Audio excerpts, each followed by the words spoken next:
오늘은 레위기 10장 1절에서 11절까지 말씀입니다.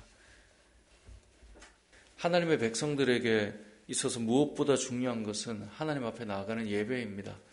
그래서 레위기 말씀을 시작할 때부터 5대 제사로 출발을 했죠. 그래서 1장에서 5장까지 5대 제사를 말씀하신 다음에 6장에서 7장까지 5대 제사를 또 이야기했고, 그리고 나서 8장에 와서야 이 대제사장을 세우는 위임식을 합니다. 이 위임식 역시 하나님 앞에 예배드리는 집례자를 세우는 그런 모습이기 때문에 예배와 관련되어 있죠.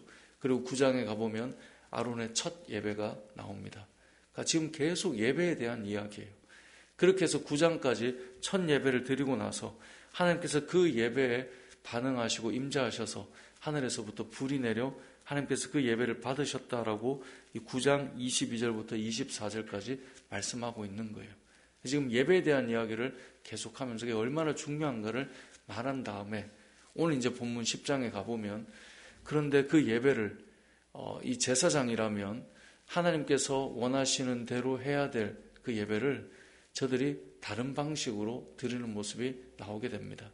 그러니까 이 향단에 불을 붙여야 되는데, 분향을 해야 되는데 하나님께서 명하신 불이 아니라 10장 1절에 보니까 다른 불을 담아서 분향했다라고 말씀하고 있죠. 그러니까 예배가 얼마나 중요한데 하나님의 명령하심을, 그것도 대제사장이 또 대제사장의 아들들이 바르게 한 것이 아니다라는 것 때문에 하나님께서 심판하시고, 그래서 불이 내려서 이 나답과 아비후가 하나님 앞에서 죽었다라고 하는 그 사건이 오늘 본문의 내용입니다. 이 내용 역시 우리가 예배에 대해 어떤 자세로 어떤 마음으로 나아가야 되는가를 보여주고 있는 것이죠. 자, 이렇게 다른 불로 하나님 앞에 예배 드렸을 때, 향해 분향하였을 때 하나님께서 바로 징계를 한 다음에, 그리고 하나님께서 명령하시는 것이 있어요. 이 징계에 대해서 슬퍼하지 말라라고 말해요. 그러니까 아론의 입장에는 아들이 죽었잖아요. 얼마나 슬픈 일입니까?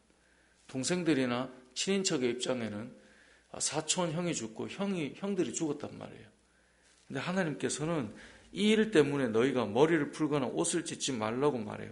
그래서 6절에 보면 모세가 아론과 그의 아들 엘르아살과 이다말에게 이르되 너희는 머리를 풀거나 옷을 찢지 말라. 그리하여 너희가 죽음을 면할 수 있다. 그리고 여호와의 진노가 온 회중에게 미치는 것을 면하게 할 수 있다라고 말해요. 이게 무엇을 의미할까요?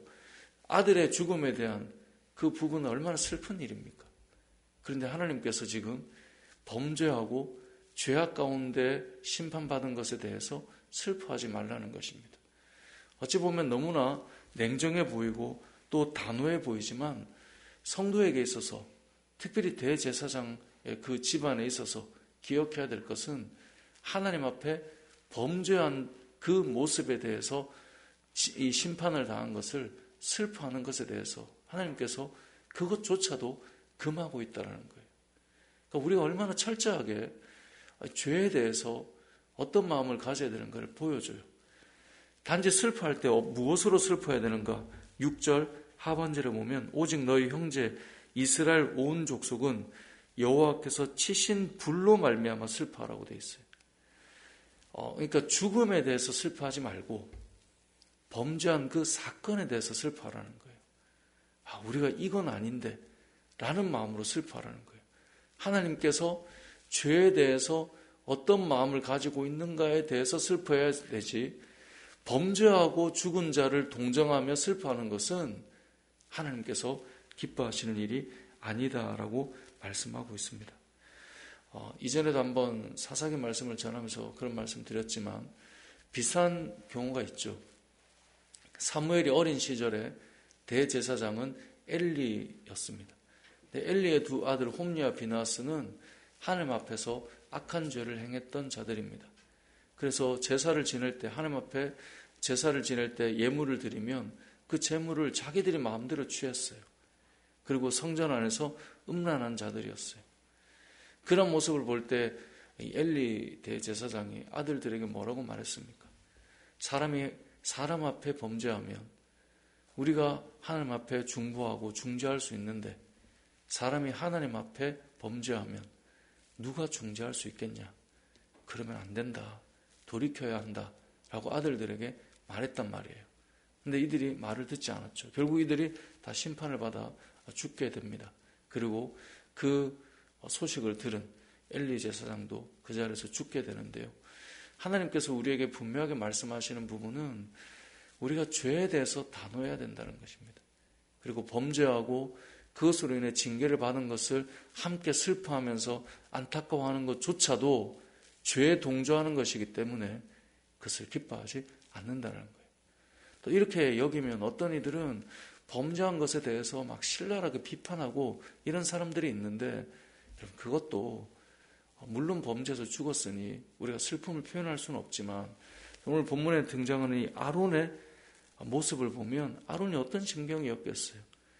죄에 대해 죽었던 두 아들에 대해서 슬퍼하거나 표현할 수는 없었고, 그렇다고 뭐라 말할 수도 없고, 그를 한마디로 표현한 것이 10장 3절 하반절을 보면 모세가 그 사건에 대해서 말한 다음에 아론에 대해서 한 단어로 표현했어요. 아론이 잠잠하니. 저는 이 아론이 잠잠하니 이 한마디가 그의 모든 심경을 다 대변해 주는 모습이라고 생각합니다. 범죄한 아들에 대해서 할 말이 없고 죽어 마땅함을 알 수는 있지만, 그런 생각은 가지겠지만, 하지만 거기에 대한 슬픔을 표현할 수 없어서 죄에 대해서 동조할 수도 없지만, 그리고 하나님께서 말씀하신 것처럼 그러한 범죄에 대해서 안타까워하고 슬퍼하라고 말씀하셨지만 차마 자신의 입으로 이건 죄였으니 당연하다라든지 막 신랄하게 비판한다든지 이렇게 할 수도 없는 그 마음에 교차되는 심경이 이 안에 담겨 있는 거예요. 그래서 아론은 잠잠하게 있는 거죠. 모세가 하는 말들을 다 듣고 있는 것이라는 거죠. 이 시대를 살아가는 우리들에게도 하나님 앞에서 우리가 죄에 대해서 어떤 마음이어야 하는가를 기억해야 하고, 그 가운데 우리가 무엇을 슬퍼해야 하고 무엇에 동조하는 것이 유익하지 않은가를 생각해야 돼요. 저도 사역을 하면서 간혹 이제 성도들이 그런 경우들이 있더라고요. 사역을 이렇게 해오면서 하나님께서 원하지 않는 것을 선택하고 또 그러한 선택들에 대해서 막 이야기할 때 목회자인 제가 또 동조란 말은 그렇지만 같이 대화하고 그러셨군요. 좋았겠어요. 이런 얘기를 하지만 지금 그 상황은 사실 하나님이 좋아하는 일은 아니거든요. 그러니까 제가 할 수 있는 범위는 그냥 적정한 선이라고 늘 생각을 하는데, 그러니까 우리가 살다 보면 저 일 자체가 하나님 기뻐하지 않는 일인데 거기에서 파생되는 좋은 일들을 자꾸 꺼내는 것에 우리가 좋다 동의하기도 어려운 그런 일들을 사실 겪지 않습니까? 그런 부분들에 대해서 우리가 어떻게 해야 되는지를 하나님께서 오늘 본문은 말씀하고 있는 것입니다. 그리고 나서 하나님께서 10장 8절 이하의 말씀에 보면 한 가지를 명령하시는데요. 9절에 너와 내 자손들이 회막에 들어갈 때에는 포도주나 독주를 마시지 말라. 그리하여 너희 죽음을 면하라. 라고 말씀하십니다. 그러니까 앞에 나오는 사건과 이 본문을 연결해 본다면 물론 성경학자들 간에 좀 다양한 해석이 있을 수는 있지만 저는 일반적으로 이렇게 생각을 합니다. 앞부분에 나오는 나답과 아비후가 왜 굳이 그동안 다 듣고 배우고 지금 이 제사장 위임식도 마치고 첫 번째 제사를 은혜 가운데 마쳤는데 왜 굳이 다른 불로 분향을 했을까? 그것이 바로 9절에 나오는 하나님께서 너희가 회막에 들어갈 때 포도주나 독주를 마시지 말라. 그리하여 너희가 죽음을 면할 것이다. 이 앞에 나오는 사건과 연결되어 있는 거죠. 그러면 나답과 아비후는 지금 제사장 위임식과 그 기쁨 가운데 버렸던 그 시간들 속에 분명히 취기가 있었을 것이고 그로 인해서 해야 될 그들의 직무를 온전히 감당하지 못하는 그런 모습이 있지 않았겠습니까? 그래서 그 다음에 뭐라고 말합니까? 9절을 지나서 10절에 보니까 그리하여 너희가 거룩하고 속된 것을 뭐예요? 분별한다고 되어 있습니다. 분별. 그러니까 우리가 왜 술 취하지 말아야 되는가? 우리가 늘 분별하기 위해서입니다. 저는 그 정도는 괜찮습니다. 아니, 그건 늘 자만이고 오만입니다. 우리 하나님 앞에서 분별하기 위해서 우리는 피해야 될 것들은 피해야 하는 것입니다. 제사장들에게 하나님께서 명령하십니다. 회막에 들어갈 때 포도주나 독주를 마시지 말라. 그리하여야 너희가 죽음을 면할 것이다. 그리하여야 10절이죠.